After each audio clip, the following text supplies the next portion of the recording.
coisa. Eles... Bom dia, boa tarde e boa noite. Começou a travar um pouco o seu aí, tá, Mayra? Sua fala. Eu estou iniciando a gravação da comunidade Grupo de Estudo LGPD. Hoje a gente vai falar da importância da TI dentro de uma adequação LGPD. E um dos grandes objetivos nossos é a gente estar integrando essa área de tecnologia. Bom dia, Hugo. E hoje são 22/2/2024. Isso.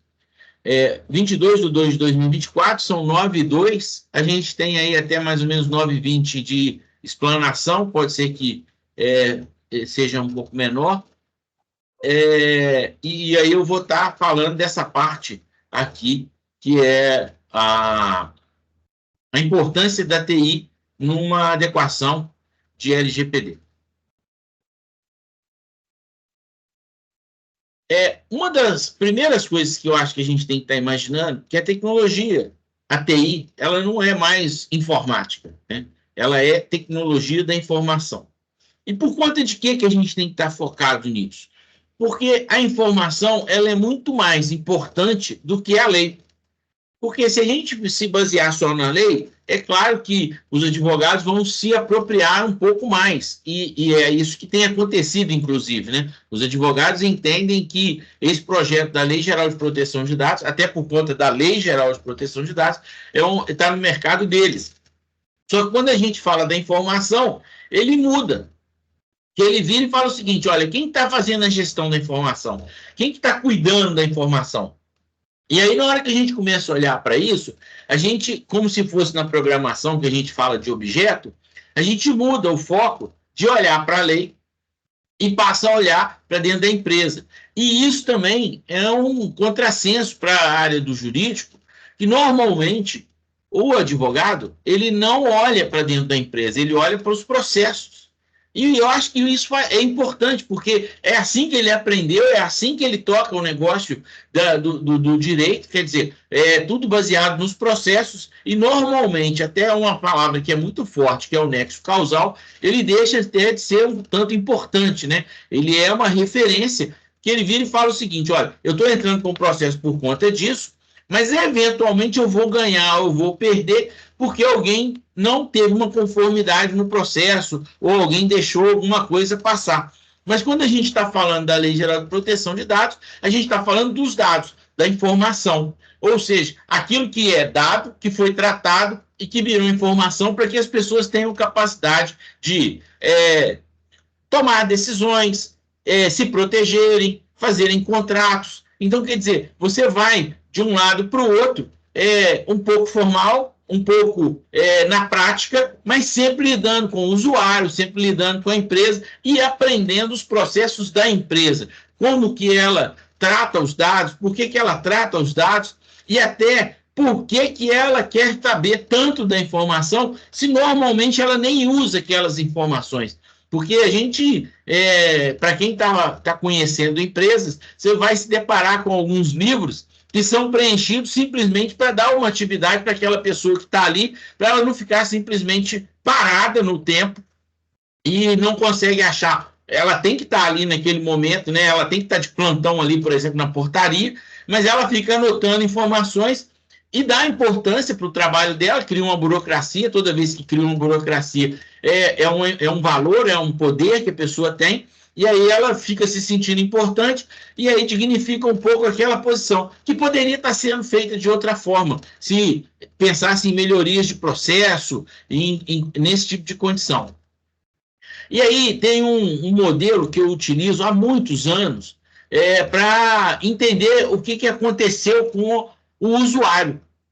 Porque ele pode não ser onde estão os dados, mas ele é o que dá razão à proteção de dados. A gente está sempre focado no titular dos dados, né? Naquela pessoa natural, que eu acho até que é um erro, porque todo mundo é natural, né? A gente usar isso, que a gente quer se apropriar dos termos que a lei falou. A gente até teve uma discussão se era base legal ou hipótese legal. base legal está lá na Europa, hipótese legal está aqui no Brasil, e aí às vezes a gente fica, por conta de semântica, criando dificuldades, mas está certo, né? Você tem que estar buscando estar dentro dos conceitos. E o usuário, que é o ponto crítico, ele é o ponto crítico, mas aonde a gente trata a informação são dentro dos processos. E nesse modelo que eu estou aplicando, é um modelo que a gente aprendeu. Por quê? Porque até então, quando a Indica nasceu, quando o meu negócio aconteceu, e o do Dante, né, de muita gente que é dinossauro na informática, não existia nem internet, nem rede. Então, os computadores eles foram criados sozinhos, por isso que é essa primeira nuvem ali. E a gente ainda tem esse conceito funcionando, porque o computador que você tem dentro de casa, ele não está em rede. Na hora que você conecta ele na internet, aí você já pulou ele para o lado de fora aqui. É como se você fizesse o seu computador, na hora que ele conecta na internet, você saiu da posição 1 e foi para a posição que seria aqui a 6, né? Que não está registrada. Mas esse caminho, ele hoje funciona de um lado para o outro, em qualquer empresa, porque a empresa tem gente trabalhando dentro, que é o 1, que é a parte local, onde que as coisas acontecem. A empresa também tem gente trabalhando do lado de fora da empresa, porque são os vendedores, são aquelas pessoas que estão trabalhando em home office, são as pessoas que estão trabalhando como terceiros nos clientes. Existem contratos, né, de pessoas que estão prestando serviço em empresas, mas elas são de outra empresa, ou às vezes elas são PJ. Então, quer dizer, você tem esse universo do 1, que é dentro da empresa, ou do 6, que está aí fora da empresa, e a gente tem que entender como é que isso tudo se conecta. E aí, uma das razões que a gente está falando, por quê? Porque a gente precisa de entender como é que a tecnologia da informação, ou a informática, trata para controlar as pessoas que estão aqui se conectando com as informações e até com o tratamento. Então, imagina que, se a gente for falar hoje, quem está do lado de fora, e hoje, por exemplo, a gente está aqui numa reunião do Teams, que estamos todos do lado de fora, ou seja, cada um está na sua casa, ou está na sua empresa, ou está no seu local de trabalho, conectado na internet, que conecta nesse firewall aí, que é uma parede, né, de fogo, que a gente fala assim, que garante quem que é o usuário. Por isso que todo mundo, para entrar, precisa de uma autorização. Então, quer dizer, tem alguém gerenciando, nesse caso sou eu e o Dante, que a gente está gerenciando aqui quem entra e quem não entra. E o Dante, para que ele pudesse ser essa pessoa que gerencia, ele precisou de ter uma credencial. Porque hoje a gente usa essa tecnologia, que é o Teams, que está baseado num servidor dentro da Microsoft. Então, se a gente olhar, a gente está aqui na posição 6, conectado via posição 5, que é a nuvem, que é a internet, usando uma credencial, porque a gente precisou de logar e precisou de pedir autorização para entrar. Então, tem gerenciamento de quem está tendo acesso a um servidor que está conectado numa nuvem, que às vezes pode ser a nuvem da própria empresa, mas como pode ser uma nuvem que está fora da empresa. E aí esse servidor tem lá um login e uma senha. E isso, quando a gente fala login e senha, às vezes a gente não dá importância de transformar isso numa credencial, que é o mesmo que você tem, por exemplo, quando você vai passar numa catraca, você tem que ir lá e pegar o seu crachá e colocar lá na catraca para que ela te dê autorização para entrar. Ou em lugares escalados, por exemplo, no metrô, você compra um bilhete que te dá o acesso. E aí aquele bilhete vai contando quantas vezes você vai administrar. Isso tudo está nessa parte que seria o firewall, que é onde controla quem vai entrar e quem não vai entrar. O firewall significa que a gente está falando da fronteira digital, que às vezes a gente não percebe hoje o quanto que a internet ela passou a ser um meio muito livre. E aí você vira e fala o seguinte: quando eu entro no meu escritório, quando eu entro na minha empresa, a primeira coisa que eu tenho que fazer é pegar a minha chave física, que às vezes são duas chaves, né? Que você tem uma chave tetra e uma chave simples. Você abre a chave, abre a tetra, libera a sua porta para entrar, e a partir dali, às vezes a porta fica aberta para uma secretária administrar quem vai adentrar e quem não vai adentrar. Então, quando a gente fala dessa forma, a gente identifica bem essa fronteira que acontece entre a empresa e o mundo, fisicamente. E como é que isso acontece quando a gente está na internet? A gente precisa dessa parede que controla através de uma credencial, que é o login e senha, para que você entre no aplicativo. E onde está o servidor é o que está acontecendo no aplicativo. Quando a gente está dentro da empresa, a gente pode estar conectado de forma via cabo. Eu não sei se todo mundo percebe isso, mas, por exemplo, dentro de casa você recebe um cabo da operadora que vai conectar você na internet via cabo, e normalmente você conecta isso do roteador direto no seu computador. Então, se a gente imaginar isso, é como se a gente abrisse mão do firewall. A gente conectou direto de cara para o vento, que é o termo, né, que a gente utiliza. Cara para o vento significa não tem ninguém gerenciando o seu acesso. Aí você fala assim, mas sou eu que estou acessando a internet. Ninguém precisa mesmo de estar controlando. Pode ser uma verdade isso. Realmente pode ser uma verdade. Agora, imagina que se você é uma porta, né, é uma via de mão dupla, do mesmo jeito que você foi e ninguém está administrando quem volta, pode ser que alguém esteja conectando o seu computador. E aí você vira e fala assim, mas como é que as pessoas podem conectar diretamente no meu computador? Tem algumas coisas que são voluntárias, né? Então, por exemplo, eu vou lá e abro um acesso remoto para que você dê manutenção no meu computador. Ótimo. Não, mas eu posso estar conversando com você via WhatsApp e abrir a câmera e a gente está conversando. Você está acessando meu ambiente, eu estou acessando o seu ambiente dentro do WhatsApp. Nesse momento, eu não consigo sair do WhatsApp e ver o seu computador. Mas, eventualmente, você pode, involuntariamente, eu não vou falar que você vai fazer isso de propósito, e os usuários normalmente não fazem isso de propósito, você vai receber um link, num e-mail, no WhatsApp, ou você vai acessar uma página, que ao você clicar, vai baixar um aplicativo e vai criar lá dentro um ambiente favorável para que as pessoas do lado de fora se conectem ao seu computador. Por quê? Porque você abriu mão de ter uma fronteira digital. E a maioria das empresas hoje, elas se conectaram para falar que estão direto na internet, estão direto no home office. Os usuários estão conectados sem uma segurança. As empresas estão conectadas, na maioria, dessa mesma forma, sem um servidor e sem uma segurança, ou seja, sem uma fronteira que estabelece um limite, que aí você vira e fala o seguinte, mas como é que isso poderia acontecer?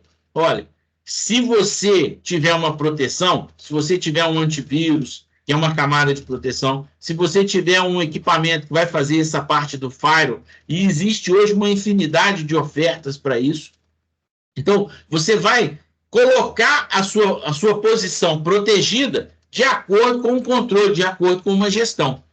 E da mesma forma, eu ainda coloquei aqui na posição 2 o acesso, né, que é o Wi-Fi.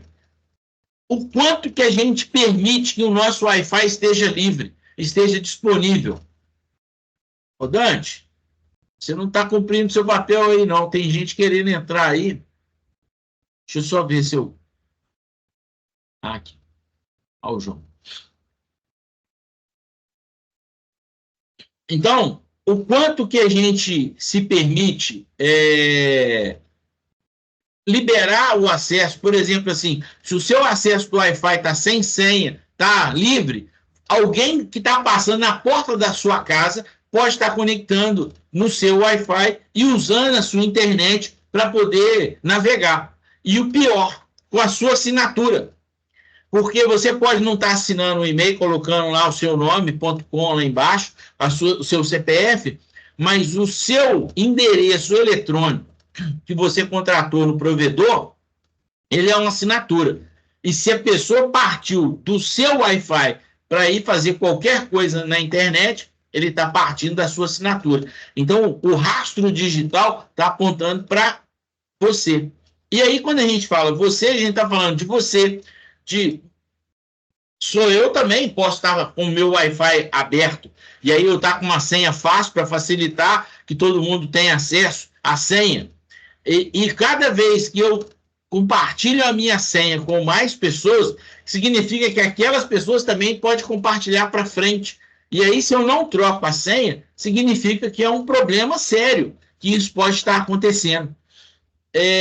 Por quê? Porque quando a gente compartilha e a gente não tem mais o controle, significa que está todo mundo acessando, independente, com o rastro digital, com a facilidade de te achar e não a facilidade de achar quem está realmente sendo protagonista no que está sendo feito. Então, essa posição do Wi-Fi é uma condição muito crítica dentro das empresas, porque aí o cara vira e fala o seguinte: aqui, como tem muito visitante, o Wi-Fi do visitante está separado da rede da empresa, mas ele é livre. Então, se o cara fizer qualquer coisa para que seja considerado um crime e ele seja anônimo, você não é anônimo, a sua empresa não vai estar anônima.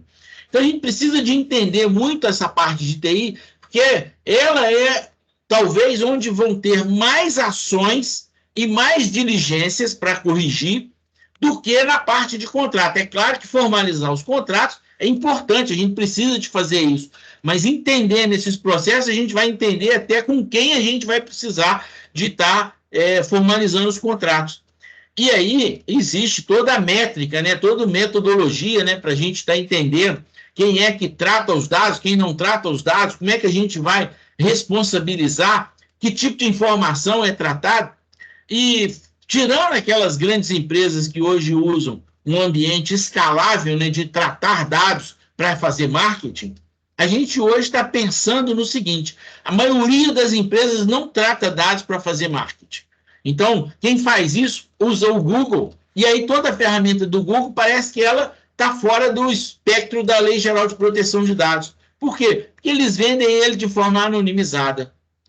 Só que isso que a gente está aqui conversando está falando de um foco que a gente pode começar a mudar. E aí a gente vai influenciar um pouco mais o nosso mercado a se tornar um adequador, né? A se tornar um pouco mais robusto. Que é virar para as empresas e falar o seguinte: olha, se você não tem um antivírus pago, então você não tem uma vacina eficiente, e aí você não administra bem. Quer dizer, o enter passa a ser ainda mais importante ou mais relevante, porque se o usuário teclar no enter, ele vai, por exemplo, colocar um link e permitir que as pessoas acessem de fora o computador.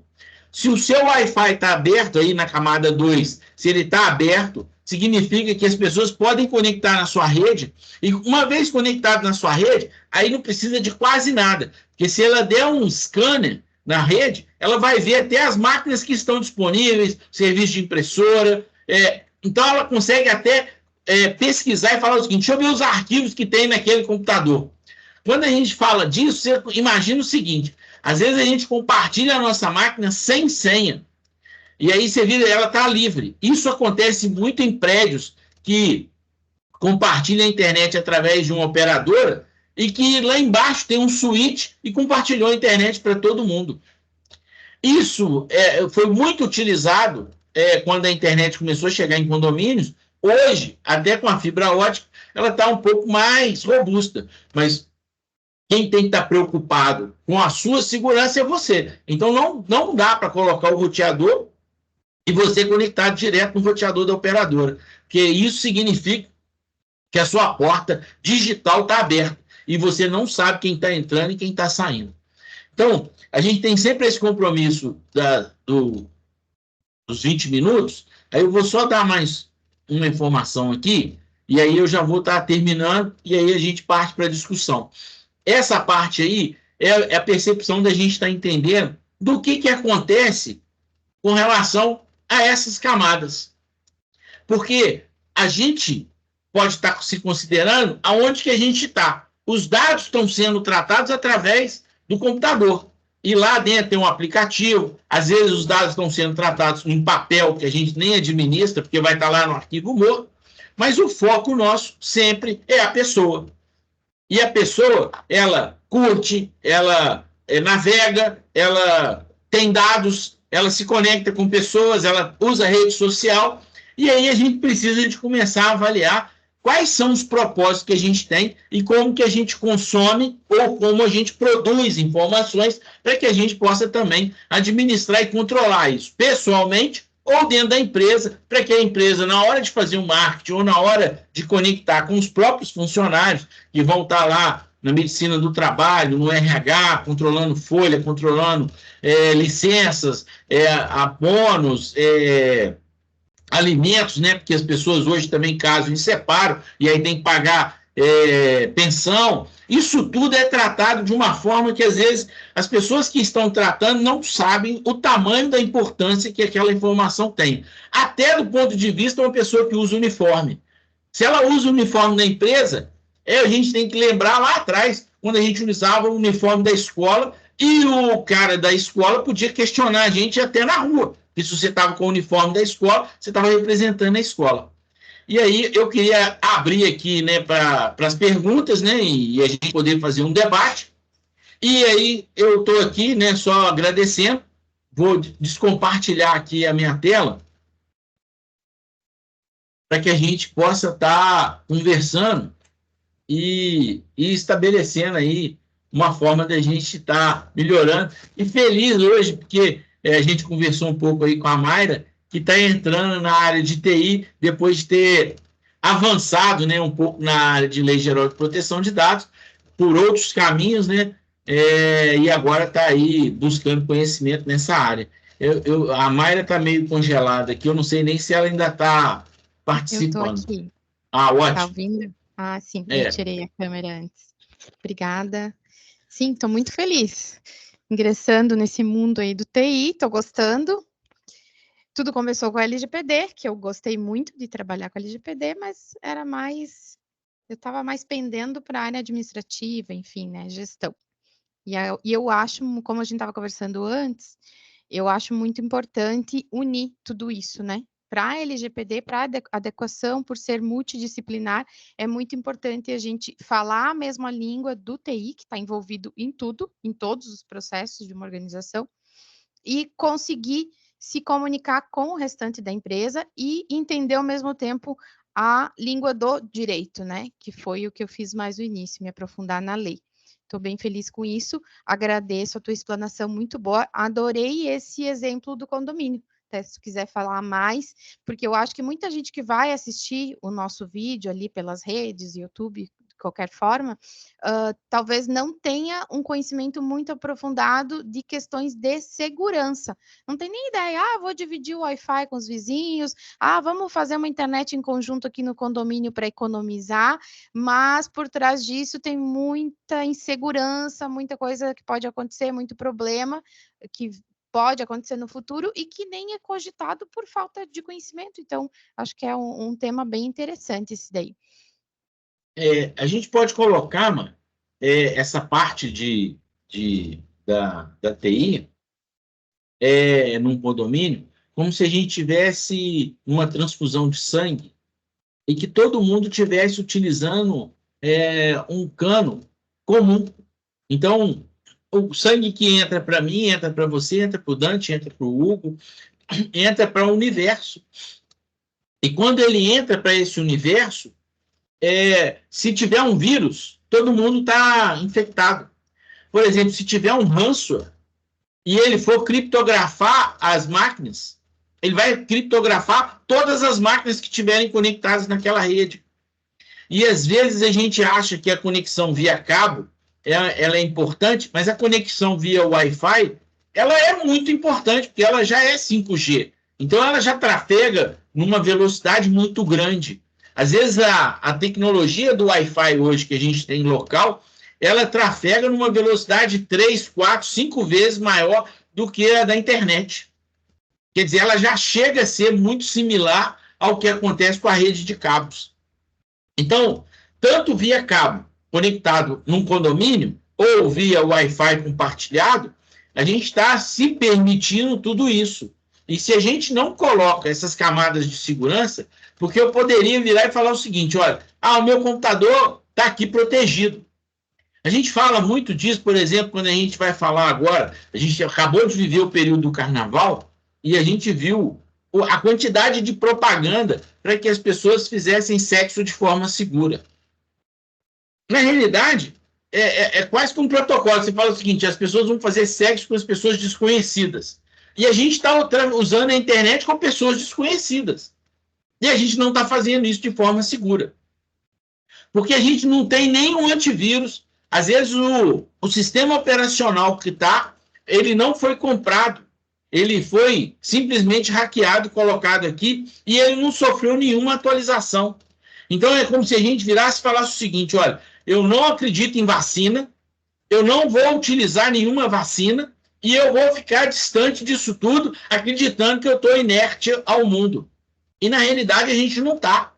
Aí a gente pode transformar isso em política? Pode. Mas aí você começa a tirar um controle que, às vezes, a gente precisa falar o seguinte, olha, conceitualmente, a gente precisa de ter segurança.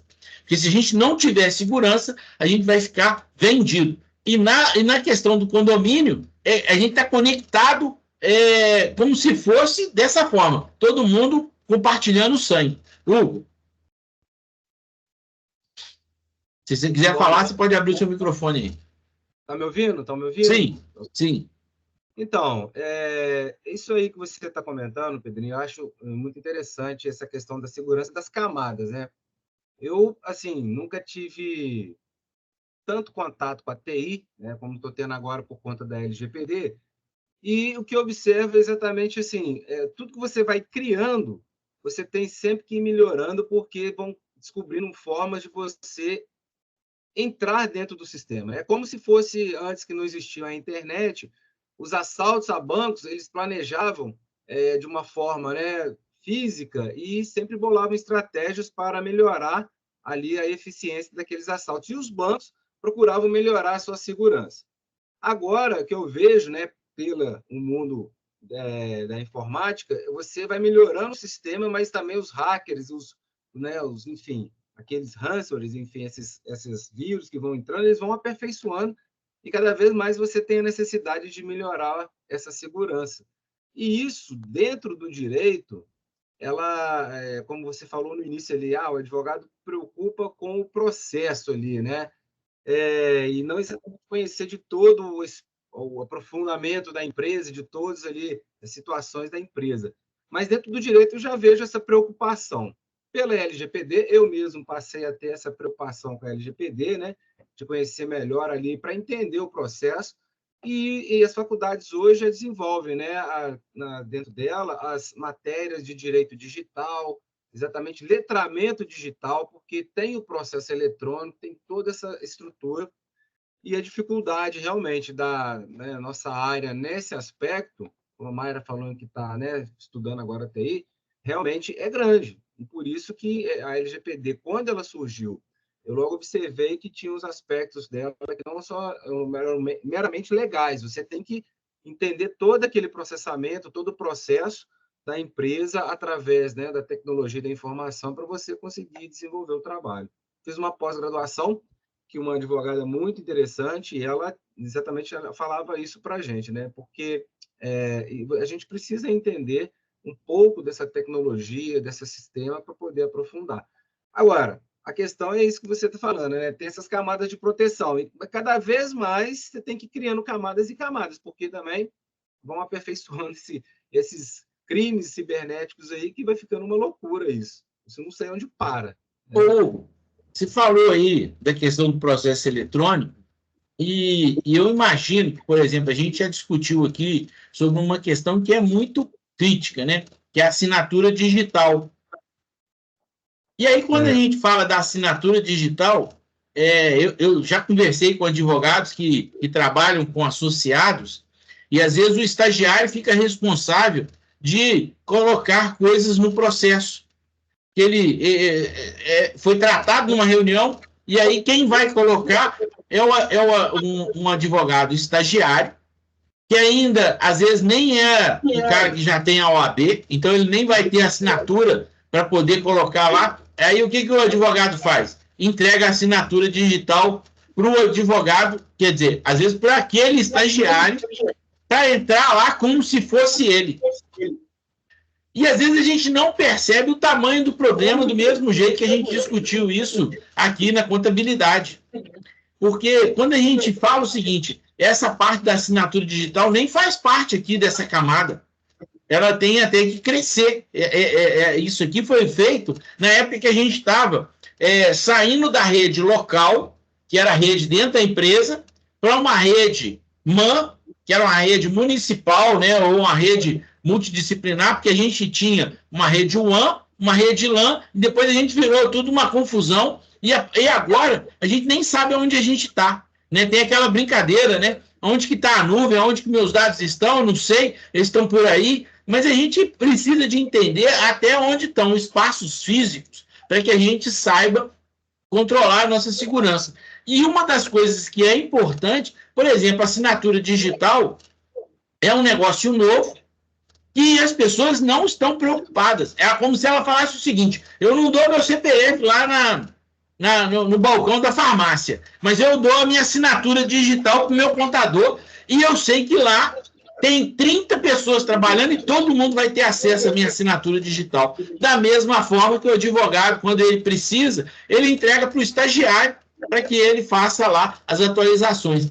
Então, a gente precisa, às vezes, não de ficar imaginando da inovação do que precisa acontecer, mas imaginar o seguinte: num escritório de advogado que não tem um antivírus, olha o tamanho do problema que é isso. Num escritório de advogados que, por exemplo, usa o computador hackeado, olha o tamanho do problema que tem isso, porque ele não faz atualização de segurança. E, às vezes o que a Mayra vai estar aprendendo agora, o quanto que é importante, se você fez corretamente a compra e tem os direitos das atualizações, o fornecedor, ele te entrega isso. E aí você corrige os problemas. Então, às vezes, a gente fica olhando e falando o seguinte: como que eu vou me proteger? No mínimo, eu tenho que sair de casa vestido, não tem? Então, o computador também tem que ter algumas questões de camada de segurança. Se a gente tiver um antivírus e o sistema todos atualizados, significa que está tudo certo. E cada vez mais isso está na mão do usuário. Ele só tem que querer fazer. Porque mostra lá no computador que você tem que fazer uma atualização de segurança. Você clicou lá e espera. Está tudo certo. Agora, você fala assim: eu não quero nem saber disso. Aí você vai começando a se sujeitar um pouco mais ao poder da TI, né? Isso aí do estagiário realmente acontece demais, cara, muito, porque a gente tem a dificuldade do estagiário ele ter a OAB de estagiário e ele ter que ter também a assinatura digital, que isso gera custo. Então, normalmente, o estagiário ele não tem a OAB dele e ele está fazendo estágio com você no seu escritório. Você quer que ele te auxilie até para ele aprender, acaba realmente cedendo lá para ele a assinatura digital para ele poder movimentar o processo, porque o correto seria fazer o quê? Olha, você tira sua OAB como estagiário e você também tem que ter o seu certificado, mas e a questão do custo, isso tudo vai gerando essas demandas ali. E aí cria esse problema. Mas é um problema mesmo. Eu mesmo já fico pensando nisso, eu já esbarrei nessa situação, eu converso com colegas, mas como é que você faz com o estagiário para movimentar o processo? Eu tirei uma cópia do meu token e dei para ele. Eu falei, poxa... Não, e aí... E essa condição, imagina o seguinte: se você faz isso, de entregar o token e não está muito preocupado, porque não fez, por exemplo, assim, a gente está falando aqui de contratos. Você não formalizou nenhum contrato de responsabilidade compartilhada com o estagiário. E aí a gente quer que a empresa ela crie um contrato com todos os funcionários. É um fato. E, às vezes, com o estagiário dentro do escritório de advogado, não tem. Contrário, é a responsabilidade mesmo ali do advogado, não tem contrato nenhum. Não tem. E a gente percebe que, às vezes, pode acontecer, por exemplo, assim, um escritório grande que está transitando muita coisa, às vezes um estagiário está lá e ele recebe pelo advogado lá, e aí depois some com o dinheiro, e aí o cliente vai chegar e falar assim: me receber. Ou você tem já direito de receber, me notificaram. E aí, olha o problema grande chegando aí. Mas você sabe que também lá no Poder Judiciário isso acontece, né? Os juízes eles dão as senhas para os seus assessores para poder dar os despachos, até para estagiários para fazer os despachos. Isso também acontece com eles lá. Claro que eles têm uma segurança maior dentro do sistema, mas também é a realidade. Hugo, quando a gente fala disso, a gente vira e fala assim: se você falar numa defesa sua que o juiz errou, vai ajudar? Não. Agora, se a gente conseguir apontar para o juiz que ele errou e ele for questionado, aí pode ser que tenha um problema. É claro que tem essas condições de classe, né, de desenvolvimento, mas se ele for representado contra ele, pode ser que ele tenha uma repreensão. João, Você levantou a mão aí, pode... Levantei. Primeiro para dar bom dia, né? Que eu não tinha conseguido entrar até agora. Mas estou acompanhando aqui. Esse debate a gente cai sempre no mesmo terreno, né, cara? Impressionante. Porque todo mundo que trabalha com TI passa por isso nas empresas. Primeiro, quando fala em investimento, o pessoal já não está muito afim. Segundo, que essa relação de confiança. É uma relação de confiança. Cada senha e pronto, eu confio na pessoa e vai para lá, o juiz confia no né, servidor, o chefe no ajudante, vai por aí afora. Eu tenho visto muito isso. Eu estou num projeto aí, passei por o Dante conhece. Cara, o cara pediu para me criar senha, eu desenvolvi o sistema para ele, o sistema já gera uma senha complexa. Todos os usuários mudaram a senha, e deu a opção para mudar a senha. A senha é simples. Todos mudaram para o 2, 3, 4, cara. Quando eu descobri logo na sequência, porque eles mesmos confessaram, cara, não pode ser. Não, João, tem tempo, ainda botaram para salvar a senha no computador. Então, ou seja, você entrou no computador do cara, ele já está com todas as senhas, tanto do meu sistema, como do e-mail, quanto do navegador, de tudo, cara, do banco, tudo eles salvam a senha. E assim, é mais de 30 pessoas mexendo em computadores diferentes, mas você entrar com o login do cara, faz a festa. Eu, sinceramente, eu já nem sei mais como é que você resolve esse trem, cara. Como dizem mim, não sei mais como é que resolve esse trem, porque você não consegue convencer. A única coisa que eu estou fazendo é deixar escrito que tem que fazer essas coisas. Né? O cara tem que ter software original, que ele tem que ter antivírus. A única coisa que eu estou fazendo é isso, cara, porque o resto estou largando mão, porque eu mudo a senha, depois eu esqueço, não adianta. Eu não vou ficar fazendo isso, eu não tenho tempo. Então, assim, eu não estou mais, sem brincadeira, eu não queimo mais minha mufa com isso. Não queimo mais minha mufa. O que acontece, João, a gente tem que estar ligado numa questão que é a CIPA. Eu fico imaginando que quando a CIPA começou, as pessoas tinham essa mesma resistência. E se os acidentes começaram a acontecer e a empresa, além de ter a responsabilidade sobre o acidente, ela ainda era punida porque não tinha CIPA, porque não tinha prevenção, então ela recebia, além da responsabilidade de ter um usuário acidentado e que ela tinha lá que tratar ele. Além disso, ela tinha que pagar uma multa para o Estado porque ela não teve a prevenção. E, além disso, ela ainda tinha que pagar alguma coisa para aquele usuário como indenização, porque ela também não protegeu ele e ele se acidentou. Quando isso começa a acontecer, isso não começa a acontecer porque uma agência falou que vai te punir, mas porque lá no processo jurídico as pessoas começaram a ser questionadas e elas estavam tendo que pagar. Na hora que doeu no bolso, a CIPA começou a ser uma realidade. Tanto que a CIPA já até amadureceu. Agora tem o CIPAT, que é a Semana de Prevenção, que vai ter treinamentos da empresa inteira. Então, a gente começa a olhar e falar o seguinte: essa questão da CIPA, a gente precisava de assimilar esse conceito na Lei Geral de Proteção de Dados, porque esse conceito, ele trata de questões que foram lá no início da CIPA, como se fosse falar de história. Por que a gente cita tanto o general Tissu? Porque ele foi um cara que brigou. E aí ele trouxe todos os ensinamentos, as pessoas foram adaptando e colocaram eles nas questões de administração. E aí, da mesma forma que a CIPA fez, eu imagino que se a gente usar esse argumento e às vezes se a gente até se apropriar, corre risco de a gente começar a evoluir de uma forma clara que vai ser eficiente a condição. Porque é difícil mesmo. Eu não estou falando isso, eu estou falando fora até do contexto do LGPD. Porque o LGPD ninguém está ligando para nada disso mesmo. Talvez se aparecer muito alguém que trata disso.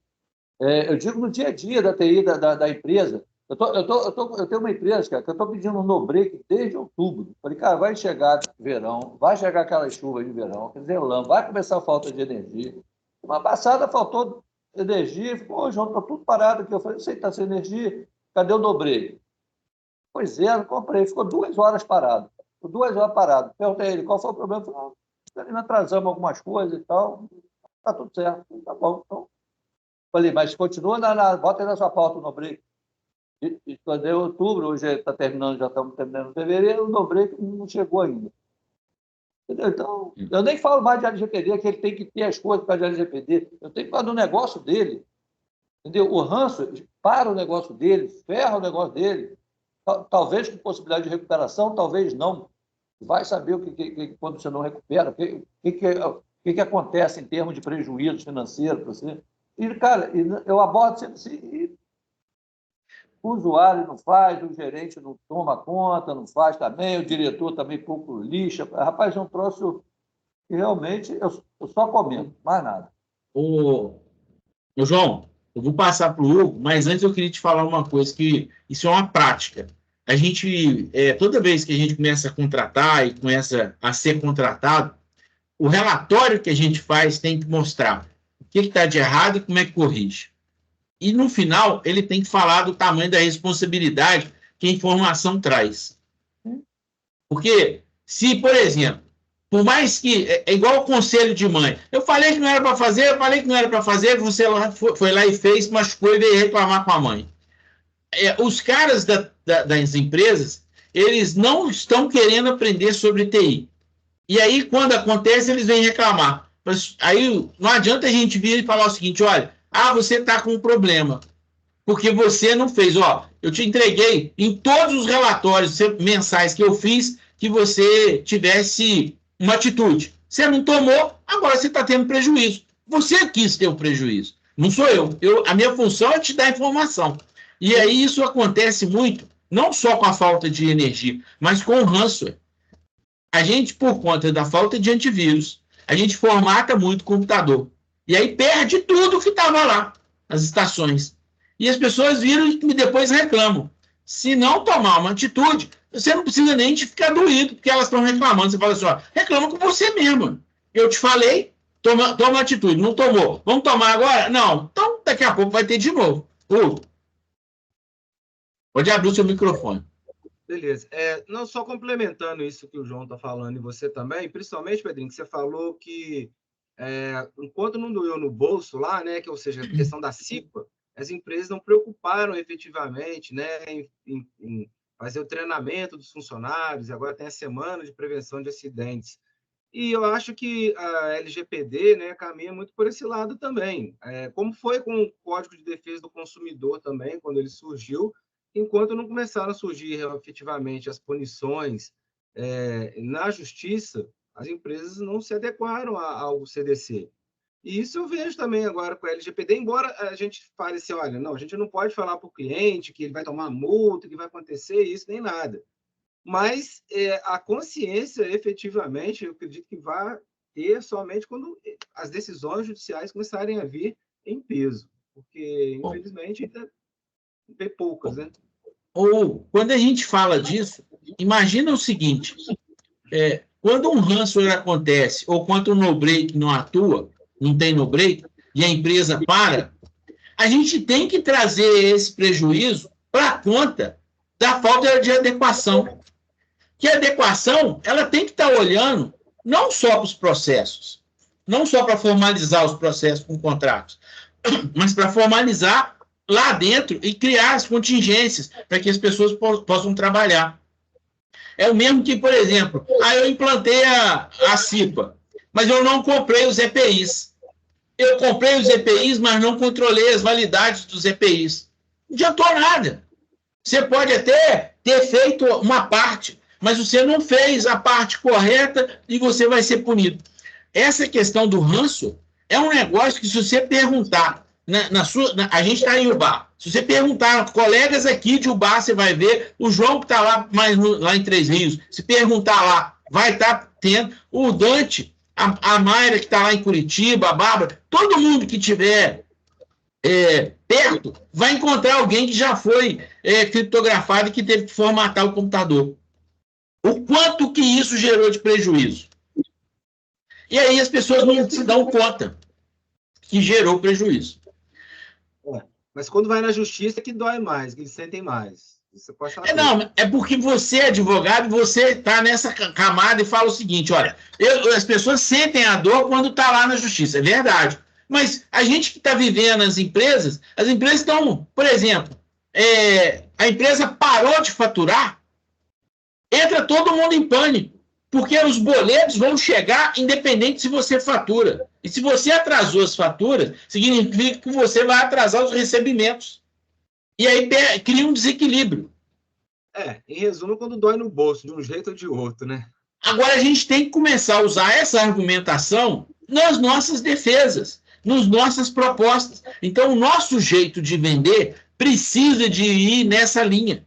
Porque se ele for nessa linha, significa que a gente está mudando. Porque a gente, por exemplo, quando eu falei aqui do condomínio, foi para relacionar a vulnerabilidade que os computadores estão conectados através de um Wi-Fi aberto, através de uma rede que está conectada com um punhado de gente e ninguém sabe mais quem é que está ali. Então, às vezes o seu computador está compartilhado de forma livre, então o cara pode, via cabo, via Wi-Fi, acessar o seu computador. E eu não estou falando do computador da pessoa, não. Porque o computador da pessoa, quando ele é profissional liberal, ele tem lá as preocupações dele. Mas quando ele está falando de uma empresa e que o usuário pode estar compartilhando lá numa planilha de Excel toda a folha de pagamento, que ele está lá tratando horas extra, não sei o quê, no Excel, para poder depois importar para o banco de dados, ele pode estar dando transparência indevida de uma fonte de dados que não era para estar acontecendo e vai estar disponível. Então, a gente... Só rapidinho, você está falando isso. As pessoas dão o seu menor critério. Essa semana eu recebi uma planilha em CSV completa do Instituto de Previdência para me ver se eu ajeitava a planilha, com todos os dados lá dentro. Com todos os dados das pessoas. Ele pediu autorização, o chefe me pediu, o funcionário simplesmente mandou para mim, que já tinha mandado para não sei quem, não tinha conseguido resolver. Assim.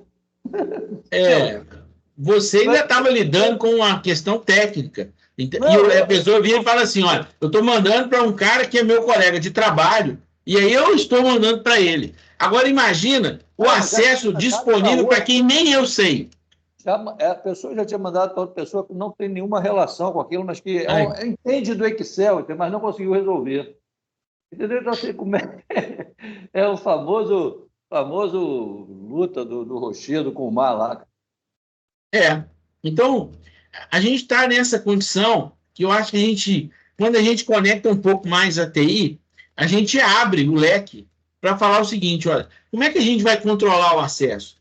Como é que a gente vai mitigar um problema que o cara tem e aí ele vira e fala assim, era muito melhor quando era no livro. Ou quando era no livro você não conseguia emitir 1.000 notas fiscais por dia, ou você não conseguia emitir 50 notas fiscais por dia. Você emitia 2 notas fiscais por dia, o resto você vendia no balcão. Você quer voltar para aquela época? E aí você ainda vai ser multado, porque não pode mais ter venda de balcão. Tu tem que ter cupom fiscal. E a tecnologia mudou a ponto de, no cupom fiscal, você entrega para cada vez que passou lá no supermercado todas as informações lá na Receita. Ela não espera mais o final do mês, ela sabe a cada venda o que vai estar te cobrando de imposto. Então, a cada hora ela sabe o que arrecadou, a cada dia ela sabe o que ela vai receber. A previsibilidade se tornou na operação. E às vezes a gente não percebe o quanto que o Estado melhorou e a gente está negligenciando. A ponto de, quando a gente começou com o Pix virou um negócio altamente popularizado. Eu não sei se vocês já estão vendo. Os estacionamentos já não recebem mais por Pix. Porque se ele receber por Pix, significa que ele falou o seguinte, olha, virou ISS 100% da minha receita. Eu vou ter que pagar imposto sobre isso. Então, eu prefiro não mais receber, eu só recebo dinheiro. Ele não recebe mais transação bancária. Por quê? Porque os caras falaram o seguinte, olha, meu contador falou que se eu continuar usando o Pix, eu vou ter que pagar imposto ISS e imposto de renda. Aí pode até mudar de classificação. Já mudou, ué. Já se arrebentar mais na frente. Se você imaginar, em Juiz de Fora, na Rua Santo Antônio, nenhum daqueles caras, se você ficar lá 4 horas, é R$50. Nenhum deles aceita receber por Pix, só dinheiro. Então, é uma receita. Imagina, O quanto que aquilo lá... Você chega lá, tem carro o tempo todo. Às vezes não tem vaga. Você tem que achar um que tem vaga. Então, na hora que você olha aí, você fala o seguinte, a receita deles é robusta. E eles hoje são totalmente fora da curva, né? Estão fora do sistema. Por quê? Porque decidiram ficar fora do sistema. Então, eles estão arrecadando, põe no bolso e vai para casa. Então, essas são condições que as pessoas precisam de se adaptar. E isso que a gente está falando com relação às camadas, eu acho que esse meu modelo aqui vai ter que evoluir, porque eu vou colocar agora a assinatura digital. E aí vai mostrar o quanto que a gente compartilha, não só a via, né, que é a internet, mas a gente compartilha a nossa assinatura e a gente não quer compartilhar o CPF. Então, a gente como usuário começa a ser negligente e a gente vira e fala assim, como é que eu vou convencer as pessoas que elas precisam de estar trabalhando, né, que elas não vão ser negligentes com a segurança, né? Então, são questões, eu acho que importantes. E nessa questão aí da assinatura, uma das coisas que a gente vem falando é que, por exemplo, lá na contabilidade, a contabilidade não vai sobreviver, aquele cara comentou sobre isso, né, numa live nossa aqui, sem que o usuário entregue para ele os tokens. Não vai. Principalmente, os tokens das empresas eu até acho menos problema, mas o token pessoal é o que eu acho que é muito problema. E aí, como a maioria dos empresários não quer nem lidar com isso, eu tenho sugerido que dentro da contabilidade crie um setor reduzido de pessoas que vão estar lidando exclusivamente com as assinaturas. E aí, essas pessoas vão ter que ter um contrato de responsabilidade mais sério, elas vão ter que ter, além do contrato de responsabilidade mais sério, elas vão ter que ter treinamento e elas têm que ser auditadas. Porque, às vezes, a gente terceiriza. O que você está sugerindo é perfeito. Eu acho fantástico. Eu gostei dessa ideia. A restrição, a resposta, a maioria que provavelmente você vai ouvir é, mas isso para mim é inviável criar esse departamento. Não, porque os caras já têm lá os funcionários, eles não precisam de estar exclusivamente nisso. É igual o comitê da CIPA. Quem tem, o cara do comitê da CIPA, ele tem uma atividade que é a CIPA, mas ele não é exclusivo da CIPA. E esse do comitê da assinatura, é que alguém que precisar da assinatura levanta o dedo e fala o seguinte, olha, eu preciso de uma assinatura. Qual do comitê de assinatura que está disponível? Aí ele vai lá e assina para você. E aí, uma das coisas que o Hugo colocou aqui, que é, às vezes, a gente compartilhar a senha, e às vezes a gente compartilha a senha, mas a gente não audita o que foi feito. É o que acontece a gente compartilha, não a responsabilidade, a gente compartilha a senha, mas a responsabilidade continua com a gente. Então, a gente tem que ter um tempo para ir lá e virar e falar o seguinte, olha, a gente precisa de dar um fim de auditoria. Então, eu preciso saber se o cara fez, a ponto de eu recebi, e aí às vezes a gente conta aqui de experiências, né? Mas eu recebi um processo por conta de uma venda de um lote, e que antes a gente teve só aquela primeira audiência, aquela audiência de acordo. E antes da segunda audiência, que seria a audiência que a gente ia encontrar com o juiz, o estagiário foi lá e deu um parecer. E assinou pelo juiz. Aí a advogada minha virou e falou o seguinte, olha, Pedro, a gente pode já entrar na segunda instância, porque não era do processo para isso acontecer. E aí, antes da gente ter marcado a audiência que ia estar na frente do juiz, a segunda instância já tinha dado negativo naquela condição. Provavelmente a juíza chamou o estagiário e mandou ele embora, mas ela foi lá e mandou arquivar o processo. E aí o cara não entrou de novo. Que ele queria devolver um lote de 5 anos que ele já tinha comprado, entendeu? Então, o erro do processo aconteceu lá no juiz e aí o cliente, ele não tinha direito mesmo, porque já estava pacificado, ele só estava... Mas podia ter dado mais uma vida para aquele processo, né? Mas quem errou foi o estagiário do juiz. E provavelmente isso lá... E aí, a segunda instância, quando deu a resposta, deu uma resposta ruim, né? Porque ela virou e falou o seguinte, quem falou isso daqui num processo antes disso acontecer, antes do rito normal, parece que não sabe o que está fazendo. Provavelmente o juiz, na hora que leu isso, deve ter... Você deu sorte que ainda leram o seu processo lá na segunda instância. Exatamente. Se lá eles corroborarem com aquela besteira que foi feita pela imagem, você tem que ir para a terceira instância ainda, sofrer. Mas acontece isso demais, a gente vê muito isso no judiciário, realmente. Infelizmente.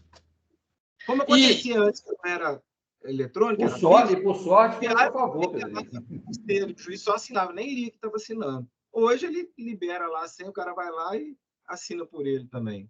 Exatamente. Então, assim, a gente está vivendo, e hoje, quando eu comecei a discutir para falar da importância da TI, foi para que a gente buscasse trazer para que os advogados, junto com a TI, possam estar se juntando um pouco mais.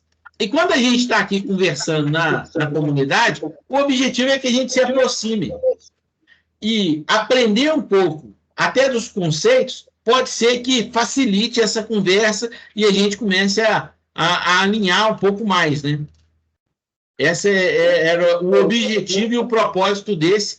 E estou feliz, né, de poder estar compartilhando hoje aí com a Mayra, que está se tornando uma graduanda nessa área da TI e vai poder estar um pouco mais inspirada agora, né?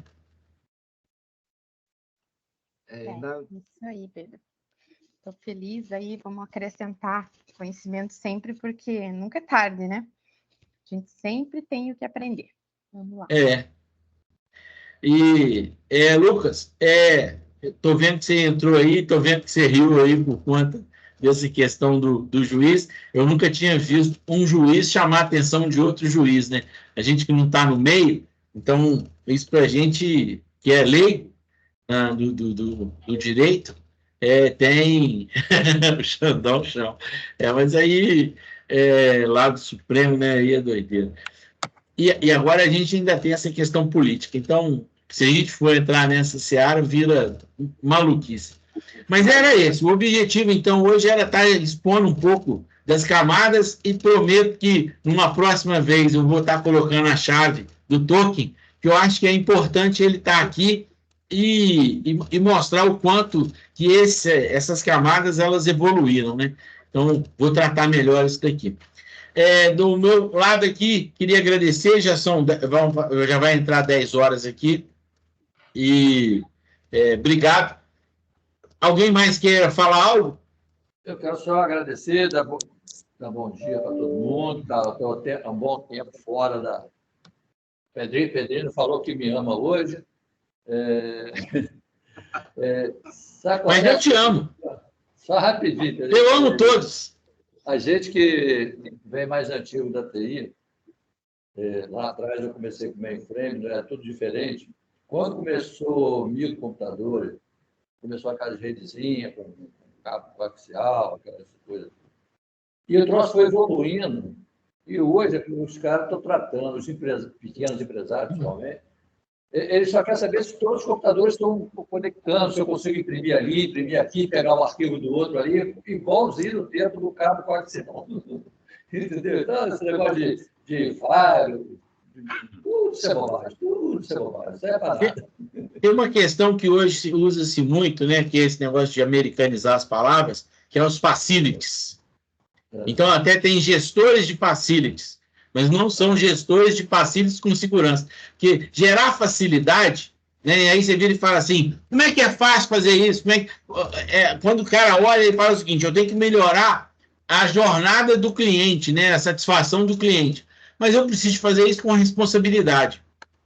E quando a gente faz com responsabilidade, a gente vira para as pessoas e fala, olha, você tem que fazer sexo com segurança, você tem que ensinar o seu filho a atravessar na faixa, olhar para o sinal antes de atravessar, não estar distraído com o celular quando você está andando na rua, nunca usar o celular quando você está dirigindo.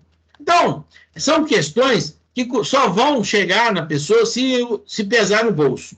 Enquanto não pesar no bolso, elas vão achar que aquilo não vale. E o que a gente está precisando de discutir é que a agência provavelmente não vai chegar no lugar que a gente quer como punição. E aí, essas punições elas já estão ocorrendo no dia a dia. A gente só precisa agora de se apropriar de outros vocabulários para que as nossas propostas comerciais sejam mais vencidas. Vou desligar a gravação aqui e vou tirar uma foto.